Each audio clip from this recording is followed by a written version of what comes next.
Nah, jadi ya ikhwan, saya pikir dua pertanyaan tadi sudah terjawab, saudara, dan sikap saya terhadap kondisi sekarang juga jelas. Saya tidak pernah berubah dari dulu sampai hari ini, saudara. Saya tetap akan melawan siapapun pejabat-pejabat brengsek di negeri ini, saudara. Hanya semata-mata untuk amar ma'ruf nahi munkar, mencari ridha Allah Subhanahu wa taala. Dan pesan saya secara khusus buat Bapak Prabowo Subianto, tidak usah panik dengan demo-demo yang sekarang, karena demo-demo yang sekarang ini sebetulnya kan ditujukan, saudara, untuk rezim yang saat ini berkuasa, yang cawe-cawe, nabrak undang-undang, nabrak konstitusi hanya untuk kepentingan keluarga. Nah, mestinya Pak Prabowo ikut mendukung gerakan mahasiswa, mestinya Pak Prabowo ikut mendukung suara-suara rakyat tadi. Supaya apa? Supaya jangan sampai pula nanti begitu Bapak Prabowo memimpin, saudara, orang-orang brengsek ini akhirnya memaksakan diri ada di sekitar presiden yang baru. Itu bahaya.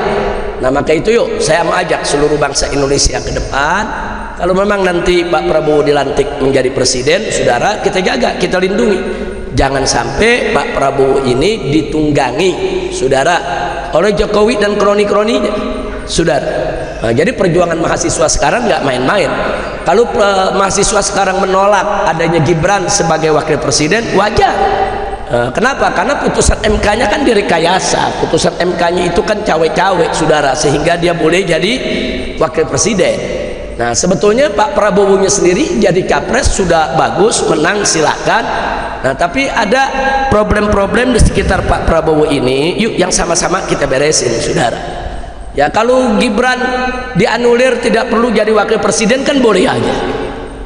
Prabowo bisa kok jadi presiden sendirian. Lalu nanti wakil presidennya bagaimana? Bisa dipilih oleh MPR, saudara. Wakil presidennya, saudara, kalau bermasalah ya berhentikan, anulir, mumpung belum dilantik, saudara. Apa perlu gelar pemilu ulang? Enggak usah pilpres ulang. Enggak perlu, saudara. Prabowo silakan dilantik, nanti wakilnya bisa dipilih oleh MPR, saudara.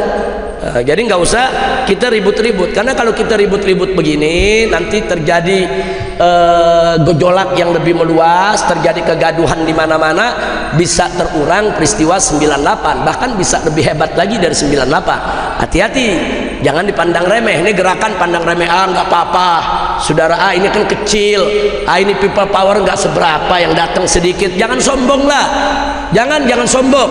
Ini kan yang baru turun kan mahasiswa, rakyat belum turun. Kalau rakyat yang turun, kalian digulung semua. Jangan sombong, jangan. Jadi persoalan ini hadapi dengan cerdas, dengan pintar, dengan piawai, saudara. Nah, jangan orang yang udah marah ini kan ibarat api, jangan disiram bensin, makin besar, saudara. Nah, ajak tuh mahasiswa, mari kita duduk, apa maunya. Nah, kalau memang kemauannya wajar kok, mereka nggak mau ada politik dinasti, ya diakomodir aja. Memang nggak boleh ada dinasti, itu nggak boleh, saudara, dalam sistem demokrasi kita. Makanya kan sedih sekali ada ketua umum partai terpilih tahu-tahu menobatkan presiden jadi Raja Jawa. Nggak boleh, saudara. Raja Jawa yang asli itu Sunan Hamengkubuwono yang ada di Yogyakarta, itu Raja Jawa. Orangnya sopan, saudara.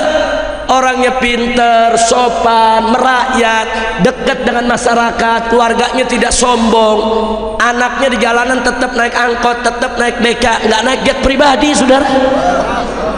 Itu Raja Jawa asli. Oh, kalau yang ini si Firaun Jawa ini. Udah cukup. Saya serahin ke Adi Alwi ini, apa-apa yang mau diselesaikan dulu, silakan Ustaz Adi Alwi. Cukup, kalau enggak bubar ini.